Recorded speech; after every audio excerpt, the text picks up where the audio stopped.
Budu číst Efeským 3. kapitolu a 20. verš. Tomu pak, kdo je mocen podle síly, kterou působí v nás, učinit daleko více nade všechno, co žádáme, nebo co si můžeme pomyslet. Tak jsem tady znovu jako ten malej šroub. A věřím tomu, že vy jste také na svém správném místě. Jsem rád, ani jsem to netušil, že za pár týdnů zase budu s vámi, ale děkuji Pánu Bohu za tu možnost, že můžu být tady a že můžu s vámi otevřít Boží slovo a já tak chci udělat.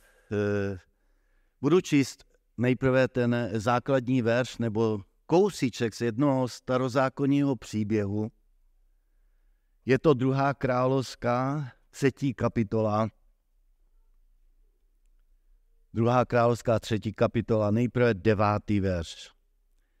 Šli tedy král izraelský, král judský i král edomský po 7 dnech cesty oklikami, jimi se ubírali, neměl vodu ani tábor, ani dobytek v zadním voji. A potom od 16. verše. Řekl, toto praví Hospodin, udělejte v tomto úvalu prohlubeň vedle prohlubně, neboť toto praví Hospodin, nepocítíte vítr a neuvidíte déšť a přesto se tento úval naplní vodou a budete pít vy i vaše stáda a váš dobytek, ale to vše je v Hospodinových očích málo. A ještě ten 20. verš, že druhý den ráno, v době, kdy se přináší muž na oběd, se náhle od domu přivalila spousta vody, která zaplavila celé okolí. Tak to je zajímavý příběh, který mě hrozně moc oslovil. Já jsem tam našel pro sebe celou řadu takových pěkných myšlenek a rád se s váma dnes podělím. Ten poslední verš, který jsme četli, ten 20. verš říká, že náhle se přivalala spousta vody. Máte rádi takové náhlé věci v životě, kdy se náhle něco přihodí? Já třeba jsem se díval, stál jsem před zrcadlem, dívám se tam do toho zrcadla na sebe a říkám si, nějak jsem náhle zestárnul. Bylo to náhle. No také jsem zjistil, že náhle jsem nějak silnější, než jsem býval. Kde jsou ty časy, kdy jsem nosil 38, 40 a dneska ani 50, ani 52, ani 54 a furt to jde někam. Náhle to bylo, fakt náhle. Jednoho dne se probudíte a najednou zjistíte, že náhle už ani nechcete žít s tím člověkem, který tam spí vedle vás, protože náhle to přišlo, no. Mnozí si dají skleničku a říkají si, to mě pomáhá. Pak náhle zjistí, že už to nepomáhá, ale drží je to. Často mluvíme o náhlých situacích a přitom zapomínáme, že je to tak nějak postupně, že? Jenom náhle si to uvědomíme. Hrozně se mi líbí jeden citát z Hemingwayovy knihy, citát, ve kterém jedna postava říká druhé, prosím tě, jak jsi zkrachoval? A ten druhý říká, no 2 způsoby, postupně a pak náhle. A přesně toto se děje. Postupně a pak náhle. Vrátím se k tomu příběhu. Náhle zjistili také, že nemají vodu, že jo? To bylo také náhle. Měli všechno v pořádku, bylo to dobré a najednou náhle nemají to, co potřebují. Byli to 3 králové, jenom pro jistotu, abychom věděli, o jaký příběh se jedná. Šli do boje s Moábem a 3 králové se domluvili, že půjdou spolu do toho boje. Udělali dobrý plán. Vymýšleli cestu. Kudy půjdou oklikami, aby se tam dostali. Věděli, co potřebují. Měli své zbraně, měli své meče, měli své štíty, měli své vozy a jezdce, měli všechno zabezpečení. Dokonce tam se dovíbe, že i muže božího vzali sebou. To je jako to tež, když my si vezmeme na dovolenou Biblii pro jistotu, kdyby náhodou. Takže oni to také tak udělali. Co dalšího ještě museli mít, co by ještě potřebovali k tomu, aby byli úspěšní. Byli tam plné zbroji, připravení do boje a najednou náhle zjistili, že mají problém. Houston, máme problém. Objevila se náhlá potřeba. 7 dní pochodovali a neměli vodu. Mluvíme o vodě, prosím vás, ne o Wi-Fi. Někdo, kdyby 7 dní neměl Wi-Fi, umíte si to představit 7 dní bez internetu? Já nevím ani, jak jsme mohli žít před několika lety.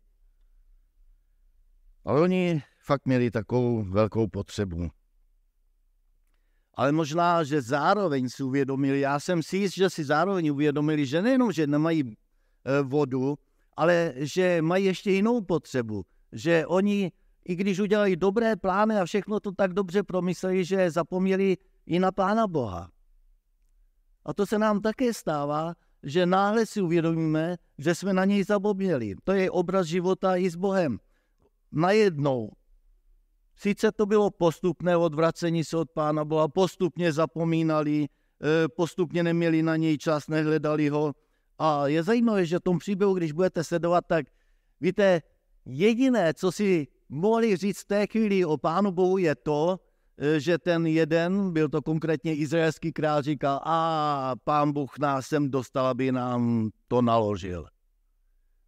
První zmínka o Bohu je negativní. A jak to, že na něj zapomněli? Ty 3 králové jsou takové prototypem lidí, nás lidí. Byl tam král edomský, ten Pána Boha vůbec nepotřeboval. Byl tam král izraelský, pro něj Pán Bůh byl jakýmsi svědomím, vždycky, když si na něj vzpomněl, tak to jsem neudělal, tam to ne. A pak tam byl ten král judský a ten Pána Boha hlavně potřeboval pro pomoc, když bylo zlé. Poznáváme se v tom také, takový prototyp nás samotných. A když byla ta chvíle tak zlá, tak najednou ten král judský si uvědomil, že potřebuje fakt tu Bibli, potřebuje opravdu toho Pána Boha. Říká, je tady někdo, kdo nám může zprostředkovat Boží slovo, je tady někdo? No a jeden z těch služebníků říkal, no je tady Eliša, ten prorok. A tam je text velice krásný, že u něho je Hospodinovo slovo. Je tady někdo. Bratři a sestry, nechtěli byste mít takovou pověst, když lidé mají problémy, když lidé nevědí, jak dál, když najednou žízní, najednou, když jsou v nějaké té situaci na poušti, abyste to byli vy, na kterou si vzpomenou a říkají, no je tady někdo, je tady ta žena, je tady ten muž, který má Boží slovo, který zná Pána Boha, který ví, co udělat v této chvíli, zná Boží srdce, zná Boží moudrost, zná Boží pravdu. Já bych chtěl být takovým člověkem, na koho si vzpomenu, ano, ten nám to může říct, ten nám může pomoci. Víte, tyto 3 králové udělali možná spousta chyb, ale jedna byla velmi veliká, to je ta, že zapomněli na Pána Boha. A pak jsou z toho problémy. A my také někdy, nejenom někdy, a dost často zapomínáme, dost často děláme chyby v našem životě. A ty chyby nás dostanou někam na poušť, někam do údolí, kde najednou žízníme, najednou máme potřeby, najednou zjišťujeme, že to není ono, ocitneme se na suchém místě v našem životě, i v duchovním životě najednou se plácáme v tom suchu a říkáme si, co teď? Takové suché údolí. Můžou to být finance, může to být zdraví, může to být rodina, vztahy, může to být vztah s Bohem, když nám umírá. Takové suché, neplodné, nefunkční, bez života. To proto, abychom si teď uvědomili, jak velkou potřebu měli oni. Neměli vodu, žízeň, sucho, dehydratace. A pojďme se podívat na to, jak to vyřešili. Eliša přichází a ten 16. verš jsme četli. 16. verš říká, toto praví Hospodin. Udělejte v tomto úvalu prohlubeň vedle prohlubně, neboť toto praví Hospodin, nepocítíte vítr, neuvidíte déšť a přesto se tento úval neplní vodou a budete pitví vaše stáda a dobytek. Dříve než to rozebereme, pojďme si říct, co ten prorok neříká v té chvíli. To je velice poučné. On neříká to, co vidí kolem sebe. Neříká, země je suchá, tady není ani mráček, situace beznadějná, ta situace je zoufalá, slunce pálí, to nedopadne dobře, žádná předpověď dobrá. Víte, tolik možností měl, o čem mluvit, ale on dvakrát, 16. 17. verš, jeho odpověď je, takto praví Hospodin. A to je, bratři a sestry, pro nás velké poučení. Pro nás to je opravdu něco, o čem bychom měli přemýšlet. My hodně často mluvíme o věcech, které vidíme kolem sebe. Do jaké situace se dostáváme.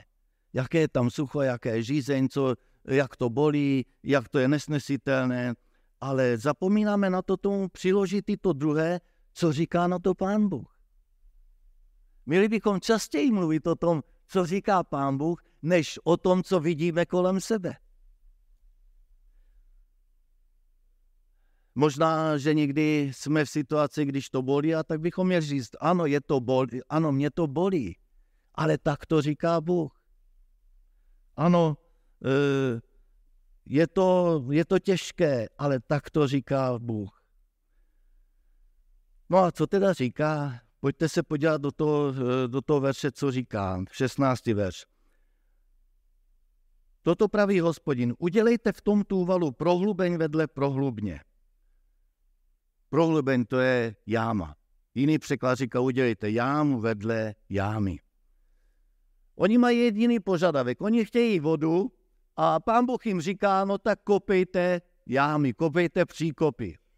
Už jste kopali někdy příkopy?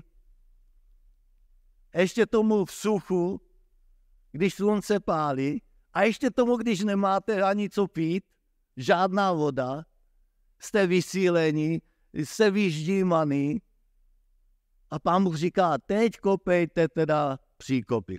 Já vím, že kopat je dost těžké, já jsem už to zkoušel několikrát a víte, jaké to je. Umíráte žízní, jste vysílení. Možná, že oni také se začali stěžovat. Kopat? Teď my jsme přišli bojovat a ne kopat nějaké příkopy, ať to kopají ty ostatní. Ale my jsme přišli bojovat, my jsme vojáci.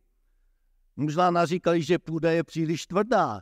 Možná někteří zjistili, že nemají ani čím kopat, protože já nevím, kolik měli lopat a kolumpáčů do boje. Asi museli také hrabat nějak prstama a nožema a se vším možným. Umím si to představit, že to bylo docela těžké a takové nerozumné. A dokonce někteří si vzali mobily a načetli si Meteopress a načetli si Inpočasí a dívali se na to a říkají, no tak žádný mráček.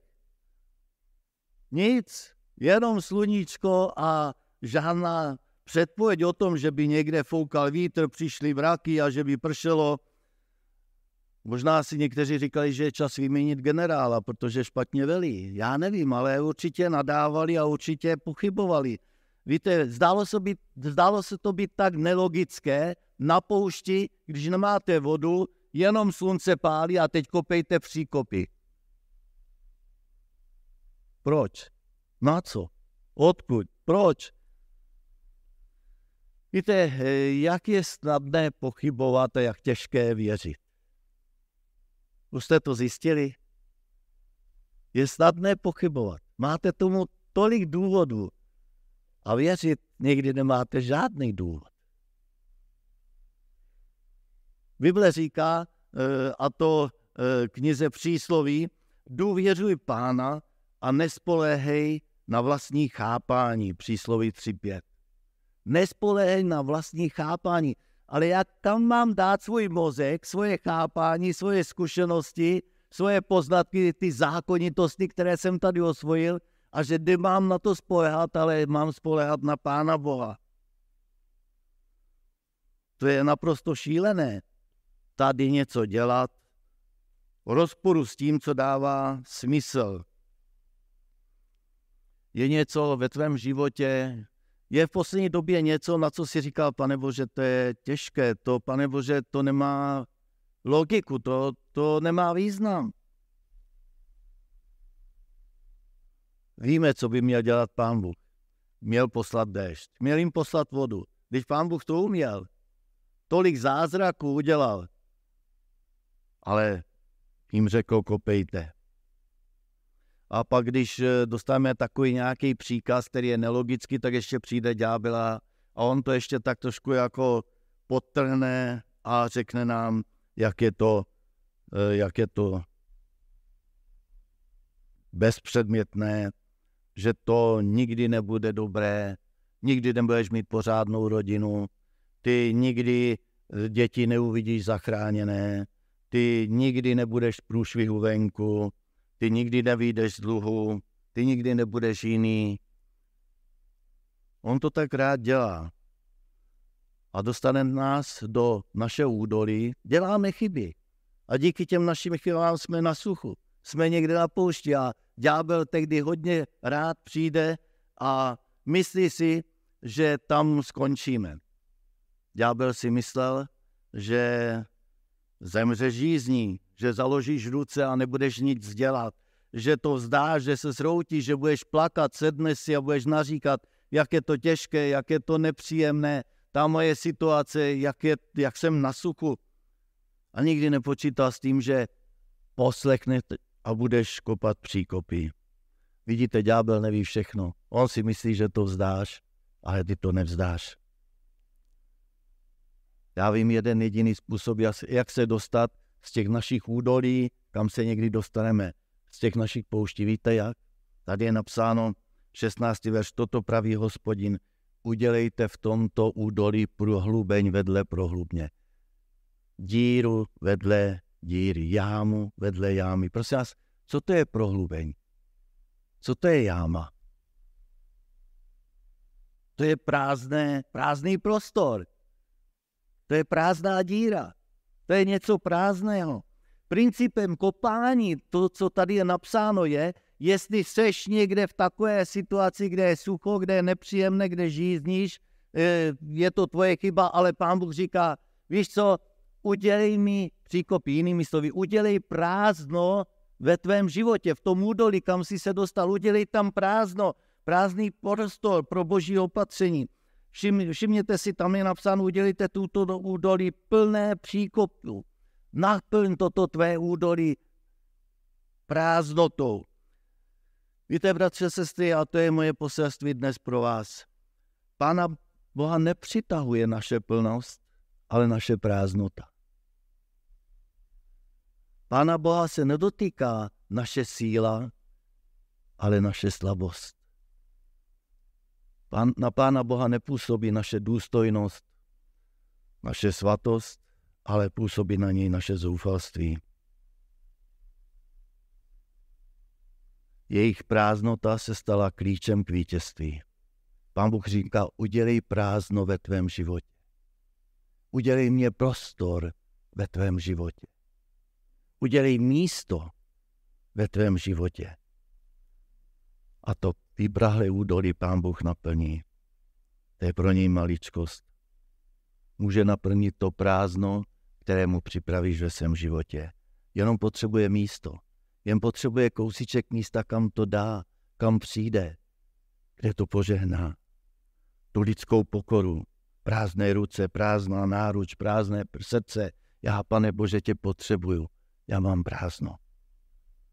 A víte, že Pán Bůh se specializuje na plnění těch prázdných prostor.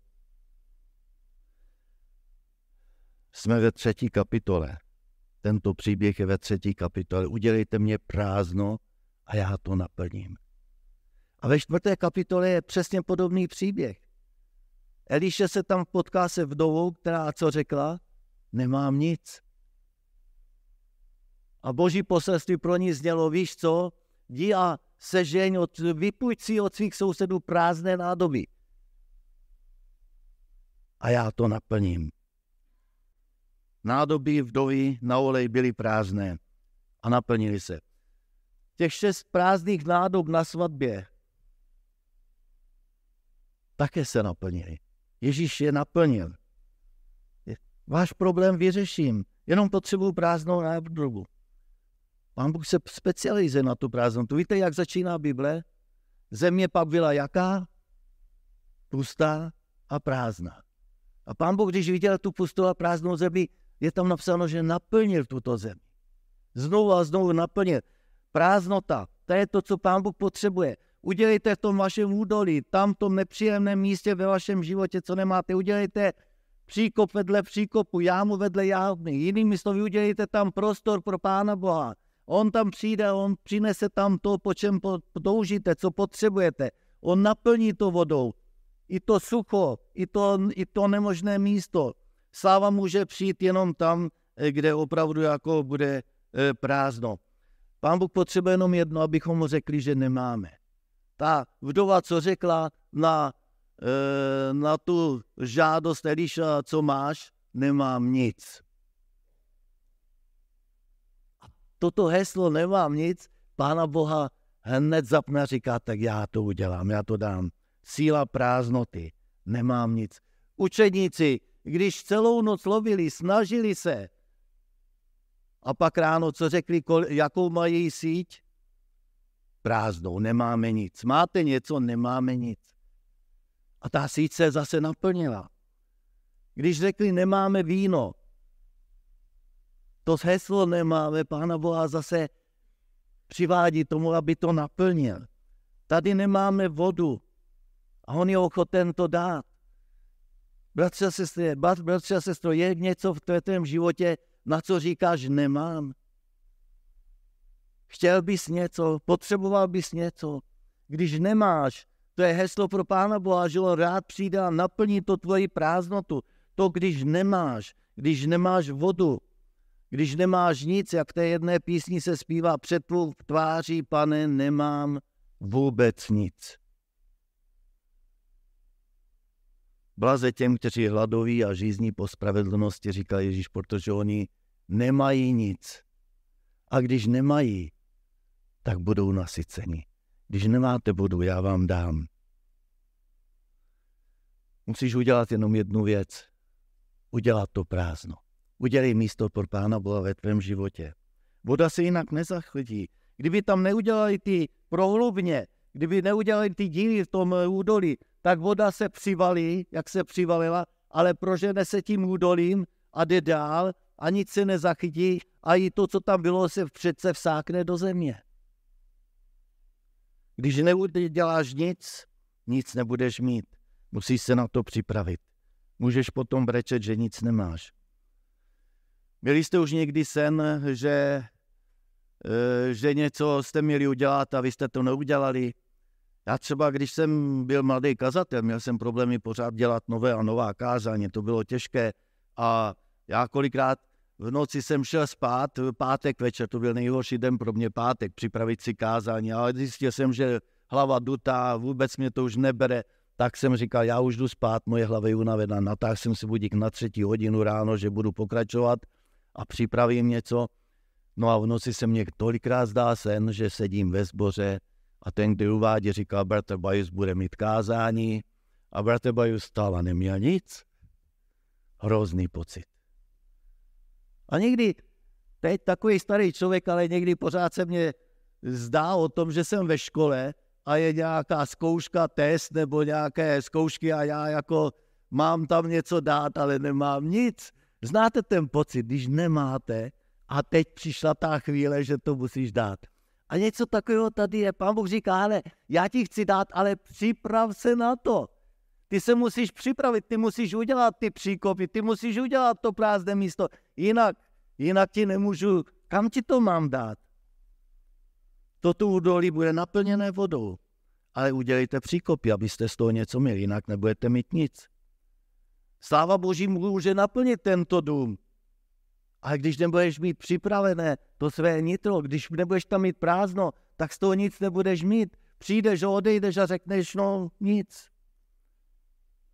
Požehnání dostanou jenom ti, kteří mají prázdné místo v srdci, v životě, kteří udělají to prázdno. Když to vykopeš, pak je co naplnit. Mám tady jeden starý citát, už je to, počítám rychle, 1600 let starý. Církevní otec Augustín řekl toto, já to přečtu. Bůh nám chce něco dát, ale nemůže, protože máme plné ruce. Nemá to kam dát. Když máme pocit, že Boží požehnání v našich životech chybí, potřebujeme prozkoumat své ruce a zjistit, zda jsou otevřené, abychom je mohli přijmout, nebo zda svírají něco, co odmítáme pustit. Ale pokud jsme plní pýchy, domýšlivosti, stěžádostiví a světa, není zde místo pro Božího ducha. Než budeme moci být naplněni, musíme se vyprázdnit. Víte, co by mě zajímalo? O kolik požehnání jsem přišel já ve svém životě, že neměl jsem to prázdné místo a Pán Bůh to nemohl dát. Četl jsem o jednom muži, jmenoval se John Rice, že ten taky měl takové zajímavé sny a měl sen, že přišel do nebe a Pán Bůh ho tam provádí a teď přišel do jedné velké haly a tam byly regály a tam byly balíky a tak proč jsme tady, Pane Bože, co to je? No to jsou balíky. A jaké balíky? Tak slyší, to jsou požehnání, která jsem připravil, abych ti to doručil. Ale nemohl jsem, protože ty jsi nebyl připravený.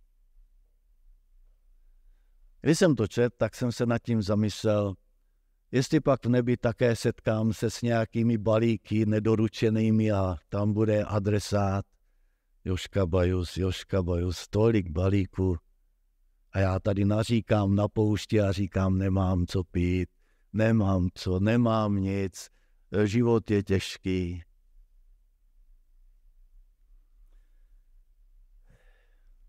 Pán Bůh nám slíbil, že vodu dá. Víte, že ďábel nemůže nic udělat proti Božímu zaslíbení. On nemůže zrušit to Boží slovo, ale víte, co může udělat? Může vás odradit, abyste kopali příkopy. Může vám říct, vykašli se na to. Seš unavený, seš slabý, dehydrovaný, zničený. Co bys ještě kopal?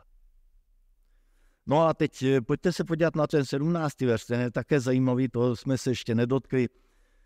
Bůh neřekl, jak se to stane, kdy se to stane, jenom řekl, že to přijde. Ale neřekl jak. Nás by zajímalo, jak to udělá.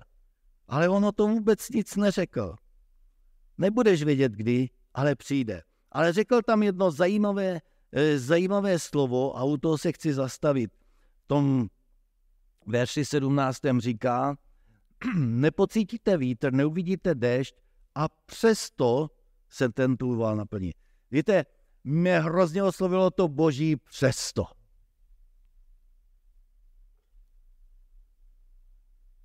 Nedává to smysl. Naplní se tehdy, když uvidíte mraky, když bude pršet, když bude vítr, když to přijde, protože pak bude pršet. Ale tady Pán Bůh říká, nebudete to vidět, nic takového nepřijde, ale přesto. Ty máš rozumné důvody, ty máš logické argumenty, je to vždycky tak, že přižene se mrak a začne pršet a pak z toho je voda. Ale Pán Bůh to říká přesto, i když nevidíš žádnou možnost řešení, přestože to neuvidíš, ono to přijde. A to je to Boží slovo, to přesto, které tak často potřebuju v životě. Víte, oni udělali chybu, že ano? Zapomněli na Pána Boha. To nejenom zapomněli vzít vodu, ale vůbec se narodili s Pánem Bohem. Oni přesně naplánovali cestu, ale bez Boha.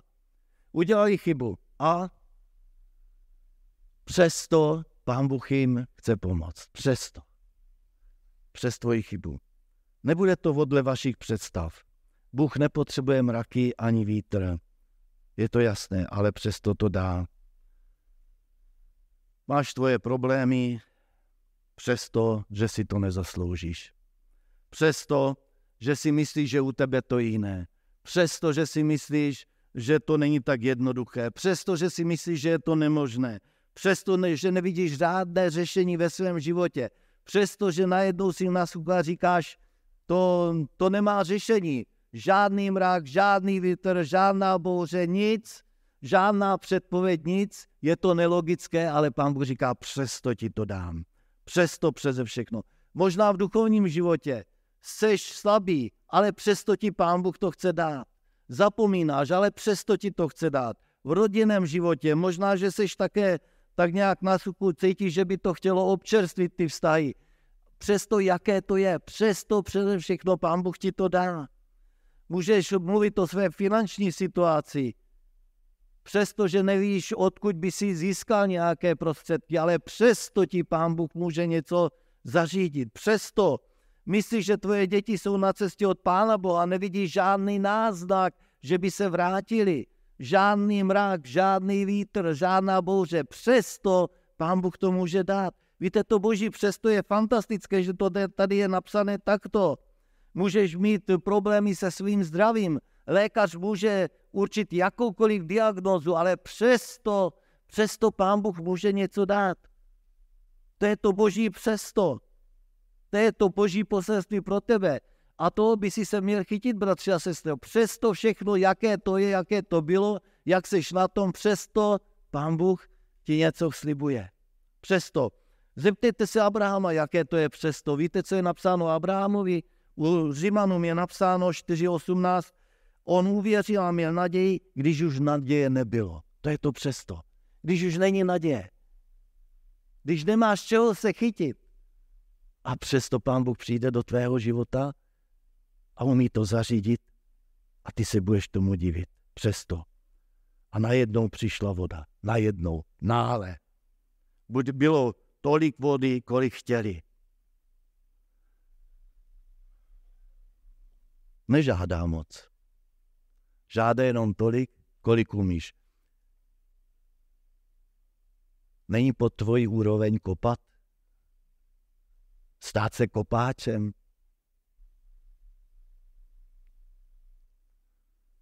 Víte, k tomu, abychom kopali, nepotřebujeme moc. Nepotřebujeme znát ani z matematiky nějaký rovnice od dvou neznámých. Tomu nepotřebuje znát ani chemické vzorce. To nepotřebuješ ani nějakou vysokoškolský diplom, tomu nepotřebuješ. Kopat může každý. Kopat umíme každý. Pán Bůh žádá tak málo, co dokážeš udělat. Vykopej ten příkop ve svém životě. Udělej prostor Pánu Bohu. A když to uděláš, uvidíš, že to přijde. Víte, jediné, co oni chtěli, byla voda. A co jim Pán Bůh dal? V tom 18. verši je napsáno, ale to vše je v Hospodinových očích málo.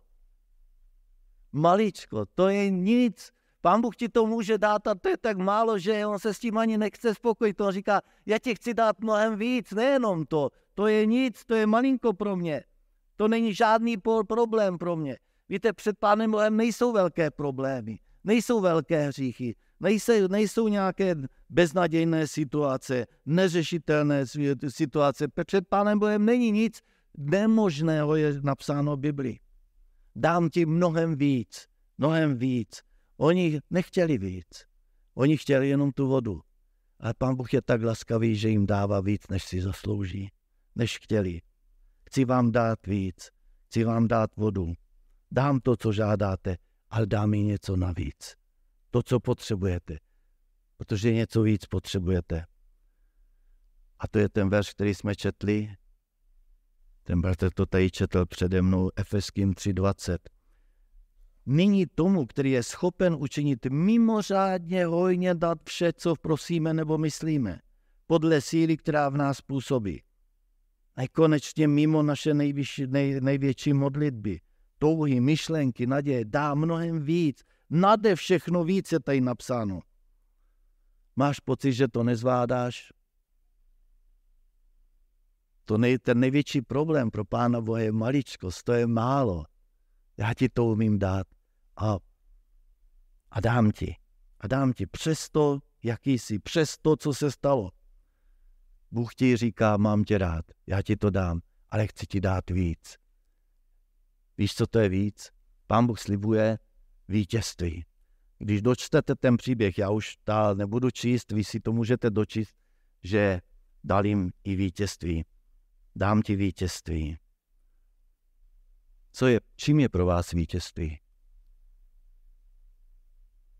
Pro mě to je nejcennější. Víte proč? Protože ve Zjevení je napsáno, že ten, kdo zvítězí, tomu dám sedět na trůnu. A já bych tam chtěl být. To chci. Já tam chci jednou být a sedět na trůnu. Sedět vedle Ježíše Krista, to je úžasné. Rád bych tam seděl. Přes to všechno. A víte, Pán Bůh říká, přes to všechno, jaký jsi, já ti to dám. Já ti dodám. Jen staň si kopáčem, jen udělej místo. Připrav to místo a já to dám, já to naplním. Takže závěrem chci vám říct, některé věci bychom rádi změnili v životě, ale nejde to. Já nemůžu nikomu přikázat, aby změnil svůj vztah, svoje pocity. Nemůžu přimět, aby pršelo. Oni nemohli to udělat. Nemůžu také některé věci udělat. A dokonce nejenom s jinými mám problém, ale i sám se sebou, protože Bible říká, že co pak může levhart změnit svoji skvrnitost nebo černok barvu kůže, tak jako on nemůže, ani ty nemůžeš změnit nic na sobě. A to je pravda. Dělám chyby, často dělám chyby ve svém životě, někdy jsem na suchu, někdy jsem žíznivý, někdy jsem vyprahlý, je to moje chyba, dostanu se na suché místo, kde nemám to, co potřebuji a najednou jsem tam a jsem nešťastný. Ale řeknu vám, co jsem se naučil v tomto příběhu, čím mě oslovil. Když vykopali, Bůh to udělal. Takže hádejte, co budu dělat. Budu kopat, dokud to Pán Bůh neudělá v mém životě. Věřím, že něco pro mě má. Věřím, že on mě to může dát. Věřím, že on mě to může udělat. Protože přesto všechno mě to dá. A někdy mě mrzí, že to Pán Bůh neudělá hned. A taky se přemýšlím nad tím, proč museli jít až do 20. verše v tom příběhu, aby náhle se ta voda objevila. A proč se neobjevila hned, když to potřebovali, když byli dehydrovaní, když byli slabí, když to nutně potřebovali, proč to Pán Bůh jim to nedal, proč čekal až, jak je napsáno 20. kapitolí, stalo se zítra, že přišlo ráno a pak se voda valila. Kdy přišla voda? Ráno. Víte, proč Pán Bůh vám nedá hned některé věci? Protože chce vám dát více. Ten příběh tím končí, že tím jim dal to vítězství, ale to je tam, to si přečtete doma. Takže bratři a sestry, já nevím pro tebe, něco Pán Bůh určitě má. Něco určitě potřebuješ, něco žádáš. Má to pro tebe připravený, jsi jenom kousíček od zázraku. Ráno. Určitě to má. Připravme se. Neudělá to hned. Ale má to, ono to přijde. Otázka zní, když to Pán Bůh dá, budeš tam s lopatou v ruce a kopat? A nebo se to prožene kolem tebe? Moc ti přeji, aby si uměl vytvořit to prázdné místo ve tvém životě, ve tvém kalendáři, ve tvých hodinách. To prázdné místo pro Pána Boha, aby ti to mohl dát. Amen.